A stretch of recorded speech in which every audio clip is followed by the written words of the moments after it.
Richard, a significant double murder has happened in the end of last month on the Costa del Sol. We've spoken about it a few times before on the podcast, but we're going to talk about this and the feud around it in much more depth today. So Ross Monaghan and Eddie Lyons Jr. from Scotland are shot dead in a bar in Fungarola. There is a suspect in custody facing extradition. The Spanish police are saying this is feud related. The Scottish police are saying there's no intel around that. So they're in dispute, disagreement. But I suppose at the heart of it, you have these really significant characters from one side of a long-running feud, most of which has centred in Scotland. And they have been taken out in a very dramatic fashion.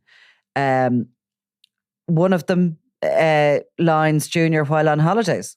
Yeah, Eddie Lyons Jr. was on a golfing trip to Spain with his pals when he was killed. Ross Monaghan spent quite a bit of time in Spain, but also a considerable time back in Scotland, in the Glasgow area. Now, this might be a bit of a simplistic question for our Scottish listeners and viewers, but let's ask it anyway for those who don't know who they are. But a bit of background about the two murder victims. The two murder victims were obviously Eddie Lyons Jr. Is a member of the Lyons family. Ross Monaghan was a member of the Lyons organised crime group. They are one of two families from North Glasgow who, for the past 20-odd years, have been at each other's throats in tit-for-tat retaliation, following on from an incident in 2001. Okay. So the Daniel crime family is the other side of this feud. I mean, they sort of came to power, I suppose, initially with the heroin boom. In the same way we had our own criminals back in Dublin. That first wave of sort of drugs kingpins, really, that's where they began. Yeah, that's how they established themselves. They were into other things, particularly cigarette smuggling, but obviously heroin made for much bigger, much quicker profits. And they, along with other people, jumped on that bandwagon when it arrived in town. You spoke about the kind of this feud or the troubles between the two families dating back to 2001. A significant time, the turn of the century, the cocaine boom. Did you have the same sort of trajectory with the drug gangs in Scotland as we would have seen here in Dublin, where we had, I suppose, a financial boom plus, cocaine starts to flood into the country, and obviously it's where the real money is? I think up in Scotland, the west of Scotland, it was probably a slower impact for cocaine than it was, say, on Merseyside or in Manchester. By 2001, the Daniel family had established themselves as probably predominant force in Glasgow, and that was on the back of heroin and heroin dealing. And I suppose geographically, Glasgow, for example, like where are these two families located geographically and what divides them? They're both from a very small part of North Glasgow, sort of the Milton Postle area, almost cheek by jowl. Two families who were trying to do the same thing, but obviously, as you've seen over in Ireland, there's very little cooperation between rival factions. And in 2001, at a house party at a safe house where a £20,000 consignment of Daniels heroin had been stashed, it was stolen.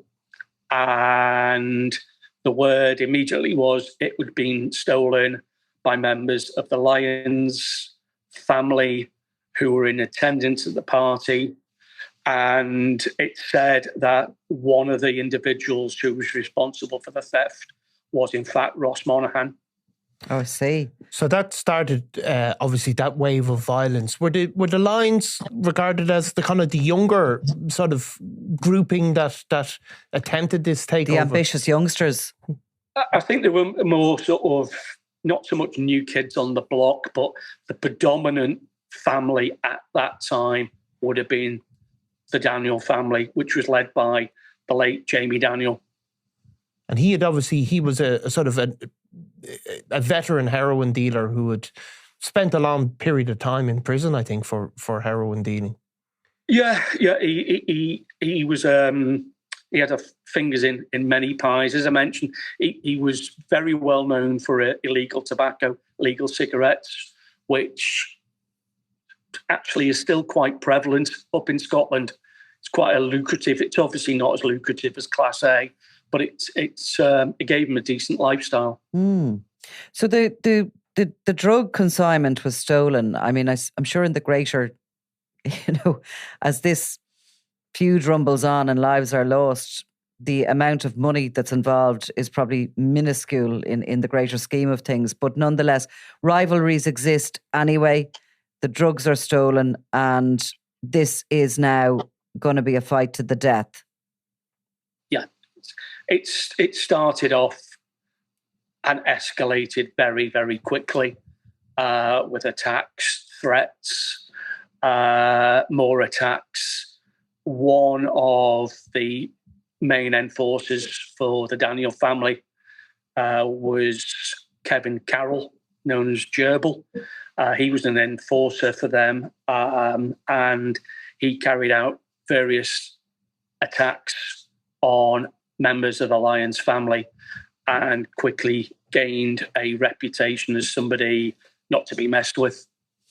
So there was obviously a shooting at a garage run by the Lyons family. That was probably the first killing of this feud. They went all across the world just because of the kind of savagery and the fact that it occurred, I think, pretty much in broad daylight. Yeah, it was the middle of the afternoon in 2006 in a place called Lamb Hill, which again is sort of North Glasgow, not too far from where the families are based. It was the middle of the afternoon, and two gentlemen by the names of James MacDonald and Raymond Anderson walked into the garage, and they were described as wearing long overcoats. And I think one of the defence QCs at the time described it like something out of a gangster movie. And they walked in and they shot several people, one of whom, Michael Lyons, and he was killed. A couple of others were badly injured, including Stephen Lyons. And that was probably where it really, really went off the scale. I suppose both sides of this feud, the Lyons and the Daniels, have certain things in their arsenal which, will make them more or less powerful. But on the Daniel side, you have the aforementioned Kevin, the gerbil Carroll, who seems to be a particularly psychotic. And I suppose if he wanted to hire an enforcer, he'd have been a good one. Yeah, he was certainly cut out for the job that he had. Terrified low-level dealers, street dealers. Was not afraid to use extreme violence. Some of the incidents were dubbed alien abductions because people would be kidnapped off the street and given a doing and then dumped in the middle of nowhere. They had no recollection, or they didn't want to have any recollection of who was involved, where they'd been. So he garnered very quickly a reputation for brutal violence. So we're talking about the Lyons and the Daniel family are at, bitter loggerheads by December 2006 when Michael Lyons is murdered in that garage you're speaking about. I suppose moving on over the next few years, both of the different groupings had something in their arsenal that made them powerful. The Lyons were these sort of young guns, this brat pack with a lot of support and associates. But the Daniels had the aforementioned Kevin Gerbil Carroll, and he seemed to be a particularly psychopathic enforcer who was very useful to them. Yeah, his reputation went before him. Was known to be very violent, very prone to outbursts of extreme violence.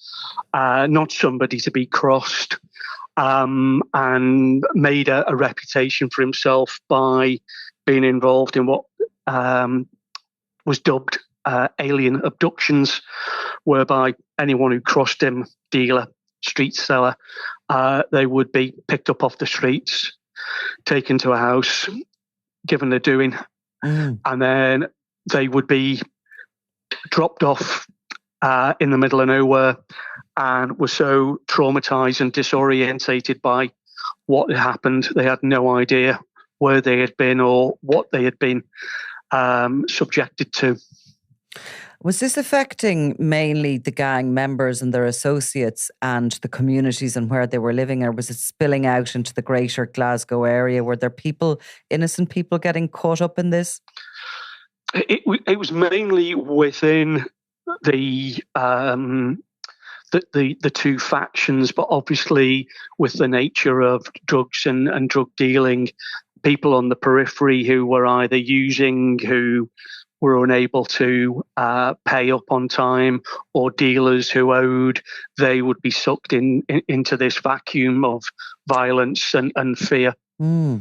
So obviously then Kevin, the gerbil Carroll, he gets shot dead in 2010, which is really a huge blow to the Daniels gang. Yeah, I mean, absolutely massive. This was a real show of force from the Lyons family. He was shot dead in the car park of Asda in a district called Rob Royston, which again is not far from where he did his dealings. He, at the time, was talking to a street dealer, and he had threatened to have him shot if he didn't start selling for him. A few seconds later, a car pulls up, and the driver of the car in which Carroll was in, he leapt out, and Carroll was stuck in the car, and he was shot multiple times. Had no chance of survival. So he obviously is an individual who's made a lot of enemies over his life. Was there a lot of suspects there as regards this? Yeah, there was literally dozens of names that were put forward to the police, and also in the subsequent trial of people who could have done it. Dozens and dozens. The man who was originally arrested and charged with the killing of Gerbil was Ross Monaghan, who obviously met his own fate a few weeks ago in Spain. But a judge ruled there was insufficient evidence to continue the prosecution, and he walked out the High Court in Glasgow a free man. Obviously, the Daniel clan were furious.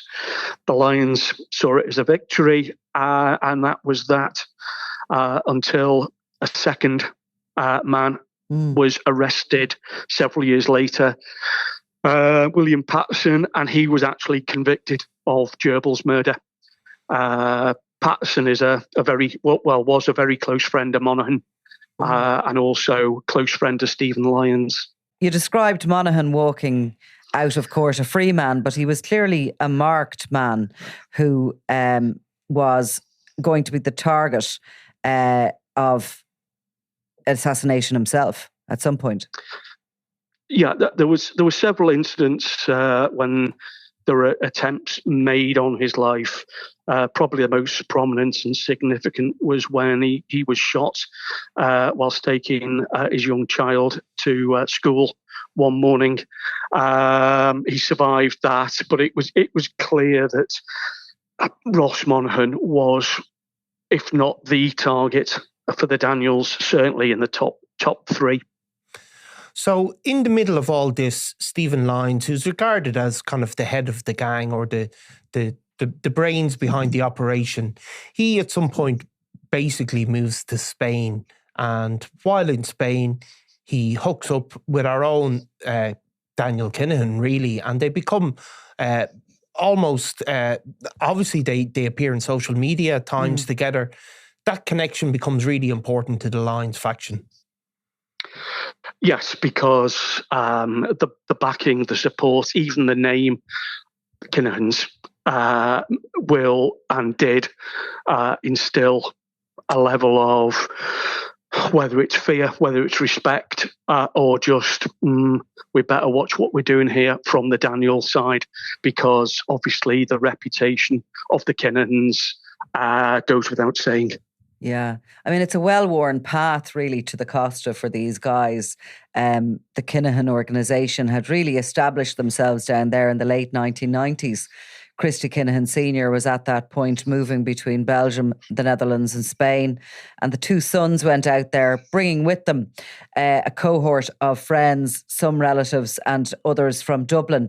And they sort of established themselves as what the Spanish police would describe in 2010 as the Irish Mafia, the first grouping really to become so significant, the first Irish grouping out there. They're by and large dealing cannabis, cocaine, weapons, and providing a money laundering service, all of which at this point would be interesting to Stephen Lyons from a business point of view. He maybe got on with Daniel Kinahan as well, and they like to shoot the breeze and have a few drinks. But this was largely business, yeah? Yeah, I mean, it was a brilliant financial opportunity and business opportunity for Stephen Lyons and his cohorts. This put them dealing with the top table and almost completely out of sight of the Daniel clan. So obviously then Jamie Daniel at some point passes away, I think, from cancer. Kevin the Gerbil Carroll is out of the picture. But this name, Mark Richardson, he starts becoming a very significant figure, and he's allied with the Daniel crime family. What's his background and where does he come from? Mark Richardson is an Edinburgh-based drugs dealer. He is currently serving a near 9-year sentence for organised crime offences. And he, over the years, has established himself on the East Coast as a major player, but he's also forged very close links with the Daniel family. And as a result of which, his connections have also found him linked to several people on Merseyside. He's probably, on the East Coast, he's probably the best known name currently in that field. So he clearly gives the Daniels that bit of strength they need, or the connection with him, because the Lyons at this point are, tied in with the Kinahans, have, shall we say, protection from them, and certainly a business relationship with them. The Lyons must be sort of growing to become, a very feared force within the Scottish underworld. Very much so, because by all accounts, Stephen Lyons and Ross Monaghan, they not only dealt with the Kinahans, they socialised with the senior members, they got on with them very well. There was a mutual respect, and I think people outside with the Lyons became aware of that quite quickly. So what happened in 2017? We moved to that, May of 2017, with Stephen Daniel. And I suppose just to put in a bit of a timeline there for our Scottish listeners and viewers, that's a year after the Kinahan-Hutch feud has erupted in Dublin, very swiftly in the aftermath of a gun attack at the Regency Hotel, where there was a boxing weigh-in. Daniel Kinahan was the target. He slipped the net and a man called David Byrne was shot dead. But the Kinahan retribution to that challenge to them, which ultimately came from the Hutch faction. Now, they were both once, and not long before that, operating together on the Costa del Sol. In actual fact, the younger generation Hutch clan were some of the people that had been brought out to Spain when I described that the Kinahan, Daniel and Christopher Jr. sort of brought their cohorts. One of them was Gary Hutch. There'd been a falling out. This challenge to the power of the Kinahans had been attempted and the retribution was swift.